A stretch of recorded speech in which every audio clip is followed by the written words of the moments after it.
بسم الله الرحمن الرحيم إنا أعطيناك الكوثر فصل لربك وانحر إن شانئك هو الأبتر. جزاك الله. مدینہ یاد آتا ہے، مدینہ یاد آتا ہے، مدینہ یاد آتا ہے. میری میت کو لے جانا مدینے پاک میں یارو. میری میت کو لے جانا مدینے پاک میں یارو. مجھے طیبہ میں دفنانا مدینہ یاد آتا ہے، مدینہ یاد آتا ہے. مدینے میں جو گزرا وہ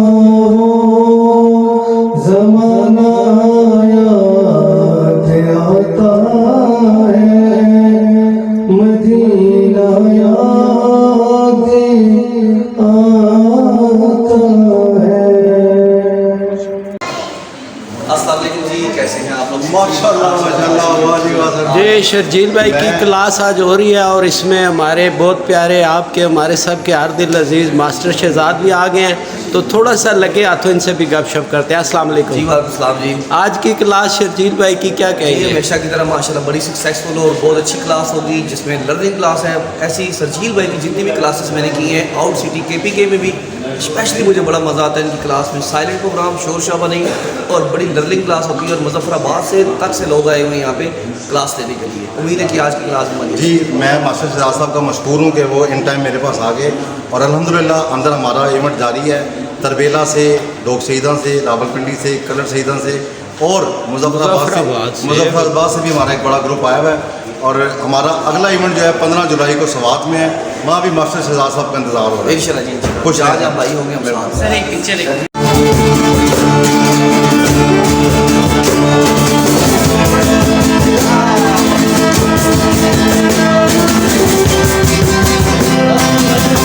بھی ہم آپ کو دکھائیں گے. اور یہ میرے پیارے سے بھائی یامین نور صاحب.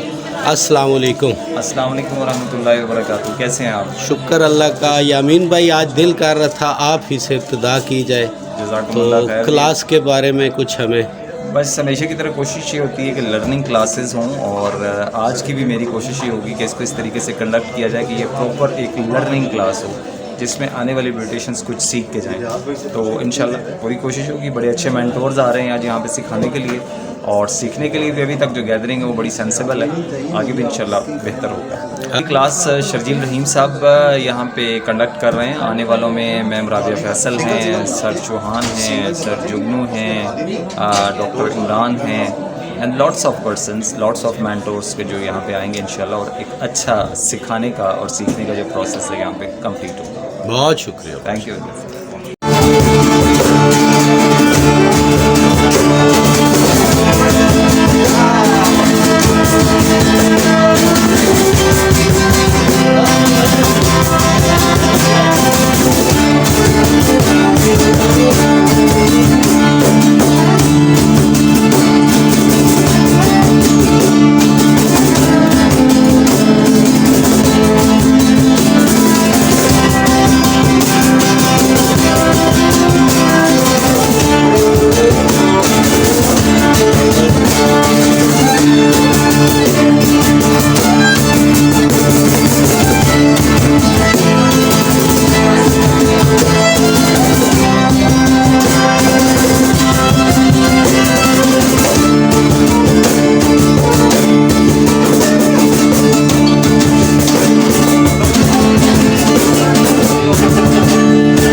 ہوتا یہ ہے کہ کوئی بھی تقریب منعقد کی جاتی ہے اس کے لیے بڑا اچھا ہال، بڑے اچھے انتظامات کیے جاتے ہیں، but the most important segment جو ہوتا ہے وہ آپ کی اور میری باتوں کی نظر ہو جاتا ہے، اور وہ سیگمنٹ ہوتا ہے تلاوت کلام پاک کا۔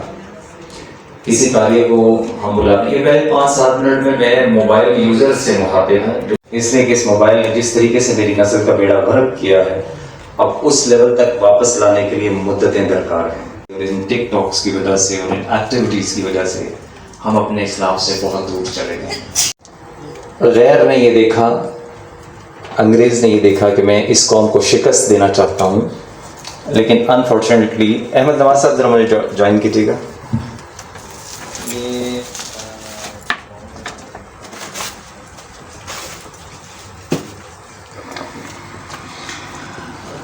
تو جس وقت یہ دیکھا انگریز نے کہ میں اس قوم کو شکست نہیں دے سکتا، اس لیے کہ ان کی ماؤں نے اپنے بیٹوں کی تربیت بڑے شاندار انداز میں کی ہے، یہ کہ جہاد پہ بھیجتے ہوئے ان ماؤں نے اپنے بیٹوں کو یہ نصیحت کی ہوتی ہے کہ یا تو سینے پر گولی کھا کر، یہ اگر مجھے اختیار ہو کہ میں یہ دل کھول کے آپ کے سامنے رکھ سکوں تو آپ دیکھیں گی کہ میں اپنی جو نوجوان نسل ہے اس کو دیکھ کر کتنا تکلیف میں ہوتا ہوں۔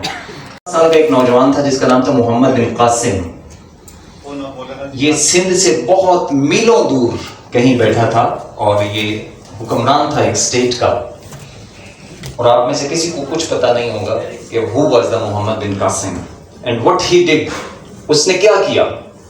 اس کی وجہ یہ ہے کہ یہ موبائل مجھے ان غلاظتوں میں لے کے جا چکا ہے کہ جس میں میرے اسلاف دفن ہو چکے ہیں۔ دور، کئی 100 میل دور بیٹھا ہوا تھا محمد بن قاسم، تم کیسے حکمران ہو کہ ایک بیٹی کی عزت تم سے کوسوں دور، اس کی عزت پر ہاتھ پڑتا ہے اور تم سکون کی نیند بیٹھے ہوئے۔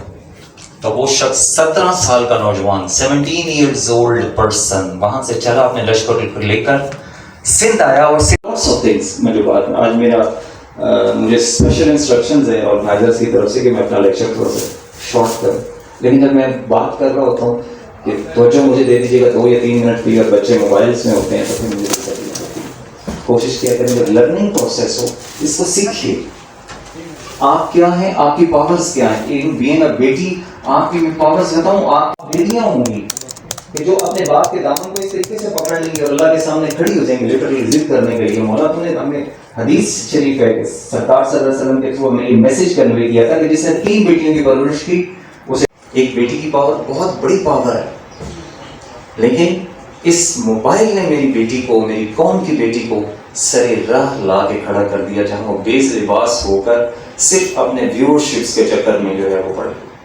میں ایسی بچیوں کو بھی جانتا ہوں، آپ کے سامنے ہماری اسلام آباد کی روڈز کے اوپر میرا جسم میری مرضی کے نام سے یہ بینرز لے کر بچیاں ہیں، وہ بھی تو بیٹی ہیں، وہ ہماری ہی بیٹیاں ہیں۔ ہمیں ان سے نفرت نہیں کرنی ہے، ہمیں انہیں ہیٹ نہیں کرنا ہے، ہمیں انہیں ان کا مقام یاد دلانا ہے کہ بیٹا آپ کے ماما اور آپ کے بابا جانی نے بڑا ٹرسٹ کر کے یہاں پہ آپ کو بھیجا، آپ غلط ہاتھوں میں چلی گئی۔ آپ تو وہ ہیں کہ آپ کی عصمت سیدہ فاطمہ زہرا رضی اللہ تعالیٰ عنہ کی بات ہوتی ہے تو آپ کہتی ہیں کہ میرا جو جنازہ ہے وہ رات کے اندھیرے میں دفن کرنا ہے۔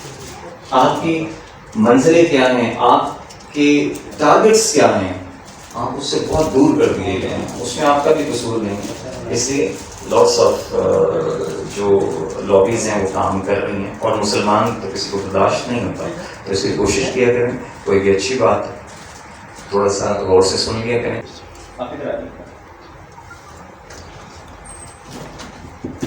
وہ بیٹوں کو سمجھتے تھے کہ یہ ہماری شان ہے، یہ ہمارے شملے ہیں، اور جو بیٹیاں ہیں یہ ہمارے لیے نحوست کی علامت ہیں۔ سو دیٹس وائی پیدا ہوتے ہی اس بیٹی کو دفن کیا جاتا تھا۔ ماما یا بابا زندہ ہیں جن کے ہاتھ کھڑا کرنا، ٹھیک ہے، ٹھیک ہے، جن کے دونوں بھی ہیں ہاتھ نیچے کریں۔